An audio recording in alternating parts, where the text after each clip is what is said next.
پیغمبر صلی اللہ علیہ وسلم نے شیطان کی دنیا سے متعلق ہمیں بہت ساری چیزیں بتائی ہیں، بہت ساری چیزیں، اور اگر انسان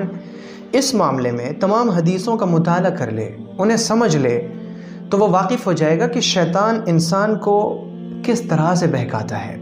اور انسان کو شیطان کس کس مرحلے پہ دھوکہ دیتا ہے، کس کس مرحلے پہ کس کس طرح سے اس پر وار کرتا ہے۔ یہاں تک کہ آپ جب حدیثوں کو پڑھیں گے تو پتہ چلے گا کہ موت کے وقت بھی شیطان انسان کا پیچھا نہیں چھوڑتا اور آخر وقت تک اس کی کوشش ہوتی ہے کہ میں اسے ایمان سے ہٹا دوں، میں اسے اللہ کے راستے سے ہٹا کر اپنے راستے پر ڈال دوں۔ اور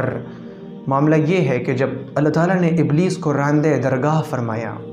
اللہ تعالیٰ نے جب ابلیس کو ملعون قرار دیا تو اس نے اللہ سے ایک بات کہی تھی، اس نے کہا تھا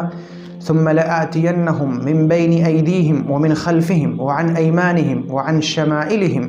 ولا تجد اکثرہم شاکرین، کہ آپ مجھے قیامت تک کی ذرا مہلت تو دیجیے، پھر دیکھیے میں آپ کے بندوں کے ساتھ کیا کرتا ہوں۔ اس نے کہا تھا کہ میں صراط المستقیم پر بیٹھ جاؤں گا، میں روڑے ڈالوں گا اور ان کے پاس میں ان کے سامنے سے بھی آؤں گا، ان کے پیچھے سے بھی آؤں گا، ان کے دائیں سے بھی آؤں گا اور ان کے بائیں سے بھی آؤں گا۔ یہ اللہ کا بڑا شکر ہے کہ شیطان کے ذہن میں اس وقت دو اور جو جہتیں تھیں، اوپر اور نیچے، اس نے ان دونوں کا ذکر نہیں کیا۔ اس نے یہ نہیں کہا کہ اے میرے رب میں ان کے اوپر سے بھی آؤں گا اور ان کے نیچے سے بھی آؤں گا، اس نے ان چار طرفوں کا تو ذکر کیا۔ اس نے کہا کہ میں دائیں سے آؤں گا، بائیں سے آؤں گا، آگے سے آؤں گا، میں پیچھے سے آؤں گا۔ اور یہ جو دو ہیں نا، اوپر اور نیچے، اوپر سے شیطان نہیں آ سکتا، نیچے سے بھی شیطان نہیں آ سکتا۔ اوپر اللہ سے دعا ہے، جب انسان ہاتھ اٹھاتا ہے اوپر تو دعا جب انسان کرے گا پھر اسے شیطان نہیں بہکا سکتا۔ اسی طرح نیچے سجدہ ہے، جب انسان اللہ کے حضور میں سجدہ کرتا ہے، اپنے آپ کو اللہ کے سپرد کر دیتا ہے، پھر اسے شیطان نہیں بہکا سکتا۔ تو شیطان کے بہکاوے سے بچنے کے لیے یہ دو چیزیں ہیں، ایک تو یہ کہ آدمی اللہ سے مدد مانگتا رہے، اوپر اللہ سے مدد مانگے، اے میرے رب مجھے اپنے راستے پہ چلا دے، میرے لیے اپنے راستے پر چلنے کو آسان کر دے، مجھے توفیق عطا فرما کہ میں آپ کے راستے پر پڑا رہوں۔ اور دوسری چیز یہ کہ انسان نیچے سجدے میں اپنے آپ کو اللہ کے سپرد کر دے، اور یہ سجدہ علامت ہے سپردگی کا، اور یہ دعا علامت ہے اللہ سے مدد کی، کہ جب انسان اللہ سے مدد مانگے گا اور اللہ کو سجدہ کرے گا، اللہ کے سپرد کر دے گا اپنے آپ کو، پھر وہ شیطان کے بہکاوے سے محفوظ رہے گا۔ تو شیطانوں کی دنیا سے متعلق پیغمبر صلی اللہ علیہ وسلم نے بہت ساری باتیں فرمائی ہیں، ان میں سے یہ صحیح مسلم کی حدیث ہے۔ پیغمبر علیہ السلام فرماتے ہیں کہ ابلیس اپنا تخت پانی پر لگاتا ہے،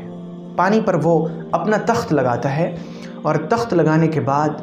وہ اپنے سارے چیلے چپاٹوں کو بلاتا ہے، اس کے سارے گرگے جمع ہوتے ہیں، اور ابلیس کے سب سے زیادہ قریب اس کو جگہ ملتی ہے جو سب سے زیادہ کمینہ، سب سے زیادہ فتنہ پرور، سب سے بڑا ملعون ہو، جو جتنا کم وقت جس قدر مردود ہوگا اسے ابلیس سے اتنی ہی زیادہ قریب جگہ ملتی ہے۔ اور اس کے بعد سب لوگ اپنی اپنی کارکردگی بتاتے ہیں، کوئی کہتا ہے میں نے یہ کام کیا، کوئی کہتا ہے میں نے یہ کام کیا۔ تو ابلیس جو ہے ابلیس یعنی سب سے بڑا شیطان، وہ کہتا ہے نہیں تم نے کوئی خاص کام نہیں کیا۔ پھر ایک شیطان کھڑا ہوتا ہے اور وہ کہتا ہے کہ میں نے ایک بہت اہم کام کیا ہے، اور میں نے کیا یہ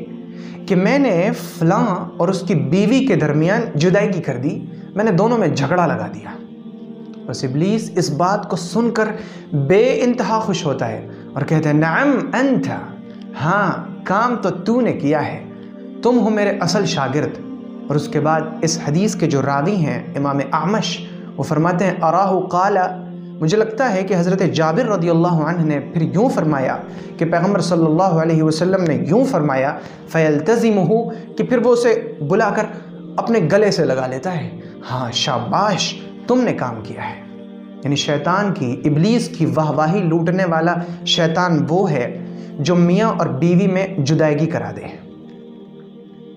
میاں اور بیوی میں جدائیگی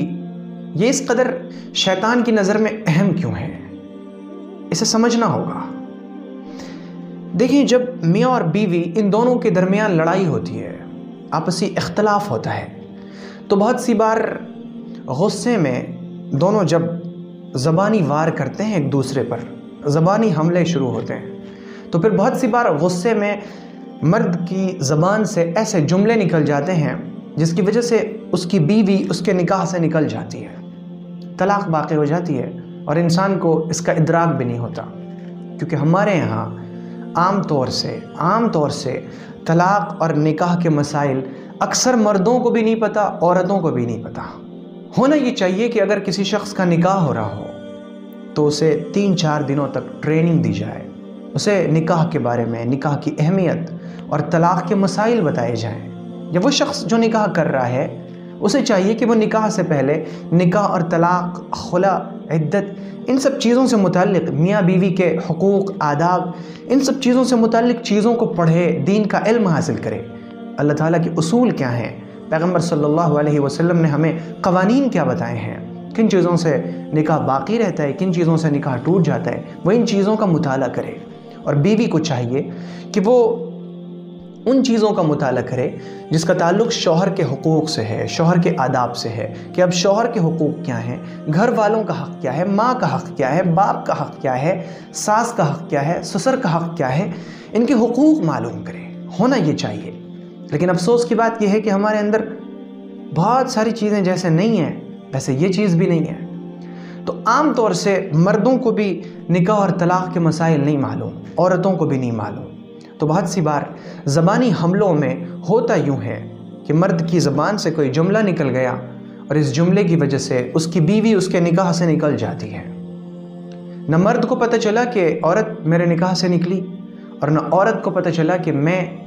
اپنے شوہر کے نکاح سے اب نکل چکی ہوں، جبکہ دونوں کے درمیان طلاق واقع ہو چکتی ہے۔ اور طلاق واقع ہو جانے کے بعد وہ دونوں یوں زندگی گزارتے ہیں جیسے میاں بیوی ہیں، تو یہ در حقیقت ایک گناہ کی زندگی گزر رہی ہے، گناہ کی زندگی۔ اسی وجہ سے شیطان کو اس پر بے انتہا خوشی ہوتی ہے۔ یہی ہے وہ چیز جس کی وجہ سے شیطان بہت خوش ہوتا ہے کہ ہاں اصل کام تو تم نے کیا۔ ایک وجہ یہ ہے،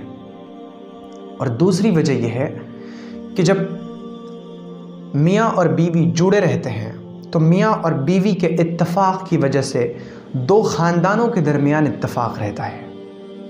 اور جب میاں اور بیوی کے درمیان جدائیگی ہوتی ہے